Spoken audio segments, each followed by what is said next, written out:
बिहार में लगातार जो है सत्ता परिवर्तन के सियासी बयानबाजी शुरू है। एक तरफ जहां सत्ता परिवर्तन के कयास लगाए जा रहे हैं, वहीं दूसरी तरफ यानी बिहार के पूर्व उप मुख्यमंत्री सुशील कुमार मोदी ने नीतीश कुमार पर जमकर हमला बोला, निशाना साधते हुए साफ साफ कहा कि नीतीश कुमार को 2005 वाले फार्म में लौटना चाहिए। इसको लेकर के बिहार सरकार के मंत्री संजय झा की बात कर ले, विजय चौधरी और अशोक चौधरी ने साफ साफ दो टूक जवाब दे दिया है। पहले वो जवाब को हम सुनवाते हैं, किस तरीके से सुशील कुमार मोदी पर बयान दे रहे थे सुशील कुमार, उसको जवाब में क्या कुछ कह रहे हैं मंत्री, पहले वो सुनिए आप। उन्होंने कहा कि नीतीश कुमार 2005 के फॉर्म में लौटे।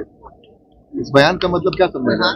तो ये इतना हमको समझदार नहीं है कि हम सुशील मोदी के बयान को समझ पाए, उन्हीं से पूछना पड़ेगा। उन्होंने लॉ एंड ऑर्डर को लेकर सवाल खड़ा किया और बोले कि कई सारे ऐसे सवाल खड़े हो रहे हैं। अब नीतीश जी को एक बार फिर से 2005 के दौर में लौटना चाहिए और उस समय के फॉर्म में लौटना चाहिए जिस समय एनडीए की सरकार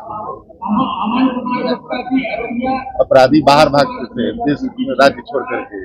तो अपराधी यहाँ तो है नहीं। कौन अपराधी है बताइए? कौन ऐसा ऑर्गेनाइज्ड क्राइम इस प्रदेश में हो रहा है? और जब Sushil Modi ji deputy chief minister थे तब अनऑर्गेनाइज्ड क्राइम नहीं होता था क्या? ऑर्गेनाइज्ड क्राइम और अनऑर्गेनाइज्ड क्राइम ये दो अलग अलग चीज है। Unorganised crime spur of the movement में होता है, किसी से जमीनी विवाद है, किसी से लड़की का कोई विवाद है, किसी से पारिवारिक विवाद है, that is called unorganised. Organised crime किसी पॉलिटिकल प्रोटेक्शन में कोई एक ग्रुप पनप रहा हो राज्य में और वो क्राइम करता हो जिसको सरकार का संरक्षण प्राप्त हो। तो कोई एक ऐसा बताइए नाम जिसको नीतीश कुमार का और सरकार का संरक्षण प्राप्त हो, ऐसा कोई ग्रुप है क्या? सर बीजेपी ने यह भी कहा है कि आने वाले समय में बिहार में दो पार्टी रह जाएगी, बीजेपी और आरजेडी। संजय जायसवाल ने कहा है। तो वो तो आरजेडी से ना आए हैं भारतीय जनता पार्टी में। कहां से आए संजय जायसवाल? संजय जायसवाल के बाबूजी कहां थे? तो ये लोग तो आरजेडी और बीजेपी करवे ना करेंगे। वो आरजेडी से बीजेपी में आए हैं तो चाहते हैं खाली आरजेडी रह जाए, बीजेपी रह जाए, तो उनका वेस्टेड इंटरेस्ट है इसमें।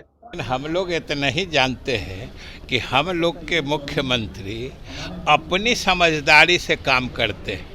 कब किस फॉर्म में जाना चाहिए इसके सलाह की न हम लोग को ज़रूरत है और न हम लोग किसी दूसरे के सलाह पर कोई काम करते हैं। हमारे मुख्यमंत्री जी स्वयं सक्षम हैं कि किस वक्त कौन सा रास्ता लेना चाहिए और किस ढंग से सरकार चलानी चाहिए। ये तो लोग मुख्यमंत्री जी से सीखते हैं, उनको सलाह देने की क्या ज़रूरत है। तो आपने सुना किस तरीके से विजय चौधरी की बात कर ले या संजय झा की या अशोक चौधरी की, सबने एक सुर में कह दिया है, सुशील कुमार मोदी को जवाब देते हुए साफ साफ कह दिया जिस तरीके से हमारे नेता ने इतने लंबे समय तक शासन किया है, किसी से सीखने की ज़रूरत नहीं है, हमारे नेता से सब लोग सीखते हैं। साथ ही विजय चौधरी ने तो यहाँ तक कह दिया कि हमारे नेता जो है सब लोग सीखते हैं इनसे। और जिस तरीके से 2005 से अब तक जो शासन रहा है बहुत ही लोगों को आगे बढ़ाने में काम किया, जिस तरीके से क्राइम पे हर चीज़ पे कंट्रोल किया है। वहीं अशोक चौधरी ने भी यही बातें की कि जिस तरीके से हमारे नेता को किसी से सीखने की ज़रूरत नहीं है। संजय झा ने भी उन्हीं की शुरू में सुर मिलाते हुए साफ साफ कहा था। एक तरफ जहाँ सुशील कुमार मोदी ने साफ साफ कहा कि कहीं ना कहीं हम इस बात से एक तरफ जाते हैं कि कहीं ना कहीं सुशील कुमार मोदी को लगता है कि जब जो बिहार 2005 से पहले वाला बिहार था अब वही फिर से बिहार हो गया। इसको लेकर के साफ साफ जदयू की तरफ से भी जवाब दे दिए गए हैं, पलटवार करते हुए कि जो सोच रहे हैं ऐसी कोई बात नहीं है, हमारे नेता हमेशा काम करते रहे हैं, अब किसी से उनकी सीखने की ज़रूरत नहीं है।